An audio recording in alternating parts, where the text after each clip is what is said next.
अगर आप Shriji shipping limited के आईपीओ में अप्लाई करने का सोच रहे हैं तो ये वीडियो आप लोगों के लिए काफ़ी ज़्यादा यूजफुल होने वाला है, क्योंकि इस वीडियो में आप लोगों को श्रीजी शिपिंग के बारे में ए टू जेड जानकारी मिल जाएगी कि ये कंपनी का काम क्या है। इसके अलावा इसका जो फाइनेंशियल रिपोर्ट है वो काफ़ी ज़्यादा इंटरेस्टिंग है।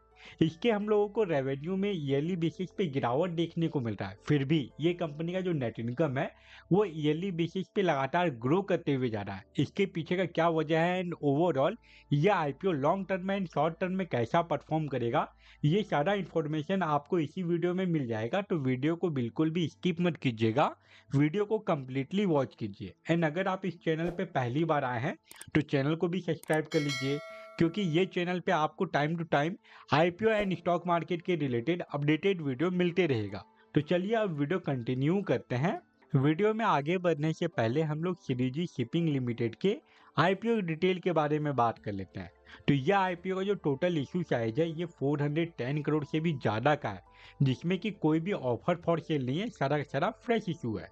वहीं बात करें यह आईपीओ के अपर कट ऑफ के बारे में तो वो 252 रुपीज़ पर शेयर रखा गया है एंड इसके एक लॉट में आप लोगों को 58 शेयर मिलेगा। मतलब कि यह आईपीओ में अप्लाई करने के लिए आपका जो मिनिमम कैपिटल रिक्वायरमेंट है ये 14,616 रुपीज़ का है। इसका जो फेस वैल्यू है वो 10 रुपीज़ पर शेयर रखा गया है। और सबसे इम्पोर्टेंट, रिटेल इन्वेस्टर लोगों के लिए यहाँ पे 35% का शेयर रिजर्व है। अब अगर यह आईपीओ के इम्पोर्टेंट डेट के बारे में बात करें तो 19 अगस्त को इस आईपीओ का बिडिंग ओपन होगा एंड 21 अगस्त तक आप ये आईपीओ में अप्लाई कर पाएंगे। उसके बाद इसका जो अलॉटमेंट आने का डेट फाइनलाइज किया गया है वो है 22 अगस्त एंड अगर आपको इस आईपीओ का अलॉटमेंट मिल जाता है तो फिर 25 अगस्त को जो शेयर है वो आपके डीमेट अकाउंट में ट्रांसफर करवा दिया जाएगा। एंड इन केस अगर अलॉटमेंट नहीं मिला तो सेम डे को ही रिफंड इनिशिएट करने का डेट फाइनलाइज किया गया है। उसके बाद इसका जो स्टॉक मार्केट में लिस्टिंग डेट है वो है 26 अगस्त। ये तो हो गया इस आईपीओ का बेसिक डिटेल। अब हम लोग ये कंपनी के बारे में बात कर लेते हैं कि ये कंपनी एग्जैक्टली काम क्या करती है एंड इसका प्रेजेंस आपको कहाँ कहाँ देखने को मिलेगा। श्रीजी शिपिंग ग्लोबल लिमिटेड 1995 में इनकॉर्पोरेट हुई थी, मतलब कि ये कंपनी को काम करते हुए लगभग 30 ईयर का टाइम होने वाला है। एंड जैसा कि हम लोगों को ये कंपनी के नाम से ही पता चल रहा है कि ये कंपनी शिपिंग एंड लॉजिस्टिक के रिलेटेड काम करती होगी, जिसमें कि इसका ज़्यादा फोकस ड्राई बल्क कार्गो पे होता है। एंड ये कंपनी का जो प्रेजेंट क्या है वो आपको मेनली जो नन मेजर पोर्ट है वहाँ पे देखने को मिलेगा। एंड ये कंपनी अभी 20 से भी ज़्यादा पोर्ट पे अपना सर्विस प्रोवाइड कर रही है। मैं अभी आप लोगों को मैप में इसका प्रेजेंस आपको कहाँ कहाँ देखने को मिलेगा उसके बारे में भी बताने वाला हूँ। इसका अगर मेनली बिजनेस देखें तो वो हम लोगों को इंडिया का जो वेस्टर्न कोर्ट है इसके अलावा श्रीलंका के रिलेटेड जो कार्गो आता है या फिर कार्गो जो जाता है उसके रिलेटेड ये कंपनी ज़्यादा काम करती है। इसके अगर सर्विस के बारे में बात करें तो ये कंपनी अपने सर्विस को अलग अलग सेगमेंट में बांट के रखी है, जिसमें कि कार्गो हैंडलिंग से लेके ट्रांसपोर्टेशन का काम हुआ। इसके अलावा ये कंपनी अपना जो इक्विपमेंट है उसको लीज पे भी देती है। एंड ये कंपनी के इनकम में आप लोगों को थोड़ा बहुत ऑपरेशनल इनकम भी देखने को मिलेगा, जिसमें कि ये कंपनी जो स्क्रैप होता है उसका सेल का काम करती है। इसके अलावा कुछ मेटल पार्ट हुआ उसको भी ये कंपनी बेचने का काम करती है, जिससे ये कंपनी को एडिशनल इनकम हो जाता है। अभी ये कंपनी के पास 80 से भी ज़्यादा व्हीकल्स हैं। एंड अगर ये कंपनी के कस्टमर के बारे में बात करें कि कौन कौन से सेक्टर से ये कंपनी का कस्टमर है तो उसमें आपको ऑयल, गैस, एनर्जी, एफएमजीसी, इसके अलावा जो मेटल सेगमेंट है इसके रिलेटेड आपको कस्टमर देखने को मिलेगा। एंड जैसा कि हम लोगों ने स्टार्टिंग में देखा कि इसका जो प्रेजेंस है वो आपको मेनली जो वेस्टर्न कोस्ट ऑफ इंडिया है वहाँ पे आपको इसका ज़्यादा प्रेजेंस देखने को मिलेगा। इसके अलावा ये कंपनी श्रीलंका वाले रूट में भी अपने शिपमेंट को लाने और ले जाने का काम करती है। अब अगर हम लोग ये देखें कि ये कंपनी जो अपना आईपीओ लेके आ रही है उसके पीछे का ऑब्जेक्टिव क्या है, आईपीओ से जो पैसा मिलने वाला है इस कंपनी को उसका ये क्या यूज करने वाली है। तो आईपीओ से पैसा रीच करने के बाद ये कंपनी 251.18 करोड़ रुपीस का यूज करेगी एक ड्राई बल्क कैरियर को एक्वायर करने के लिए, जो कि सुपर मैक्स कैटेगरी में होने वाला है। इसके अलावा ये कंपनी 23 करोड़ रुपीस का यूज करेगी अपने बोरोइंग या फिर लोन का रीपेमेंट एंड प्री पेमेंट करने के लिए।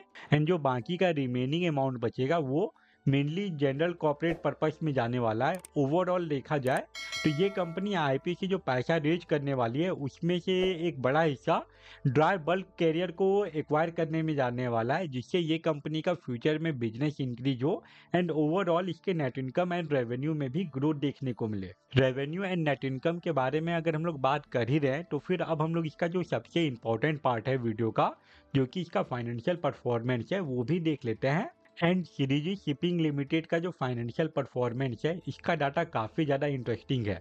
ये कंपनी का जो रेवेन्यू था वो 2023 में 827 करोड़ का था, जो कि 2024 में गिर के 731 करोड़ रुपीस बचा।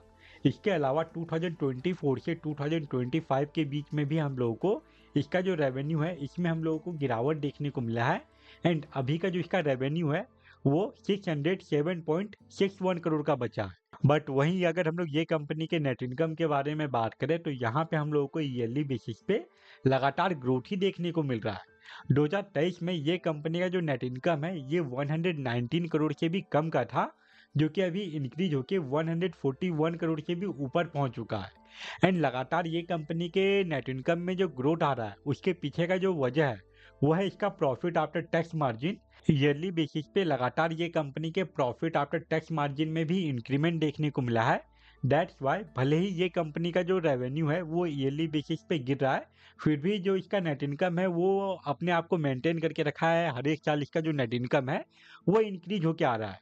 ओवरऑल किसी भी कंपनी में अप्लाई करने से पहले जो सबसे बेस्ट कंडीशन होता है वो ये है कि वो कंपनी का जो रेवेन्यू है एंड जो नेट इनकम है दोनों में ही हम लोगों को ईयरली बेसिस पे लगातार ग्रोथ देखने को मिले। यहाँ पे ये कंपनी के नेट इनकम में तो ईयरली बेसिस पे ग्रोथ है, बट इसका जो रेवेन्यू है वो उतना अच्छा डाटा शो नहीं कर रहा। इसके रेवेन्यू में हम लोगों को ईयरली बेसिस पे गिरावट ही देखने को मिल रहा है, जो कि लॉन्ग टर्म में अगर आप इन्वेस्टिंग करने का सोच रहे हैं तो ये एक काफ़ी ज़्यादा कंसर्निंग पॉइंट है। वहीं अब अगर ये कंपनी के वैल्यूएशन एंड मार्जिन के बारे में बात करें तो इसका जो ईपीएस है वो आईपीओ आने के बाद 8.67 का रहने वाला है। एंड जो पी रेशियो है वो 27.68 से लेके 29.07 के बीच का रहने वाला है। वहीं बात करें ये कंपनी के R O N W percentage and R O C percentage के बारे में तो दोनों में ही हम लोगों को ईयरली बेसिस पे थोड़ा बहुत गिरावट ही देखने को मिल रहा है, जो कि अगेन अगर आप लॉन्ग टर्म में इन्वेस्टिंग करने का सोच रहे हैं तो एक नेगेटिव पॉइंट हो सकता है। इसका जो सबसे बड़ा पॉजिटिव पॉइंट है वो है इसका profit after tax margin and EBITDA percentage, जो कि ईयरली बेसिस पे लगातार ग्रो हो रहा है। दैट्स वाई भले ही इसका जो रेवेन्यू है वो डिक्रीज हो रहा है, फिर भी इसका जो नेट इनकम है वो हम लोगों को स्टेबल देखने को मिल रहा है। वहीं अब अगर बात करें ये कंपनी के डेट टू इक्विटी रेशियो के बारे में तो वो हम लोगों को 0.75 का देखने को मिल रहा है।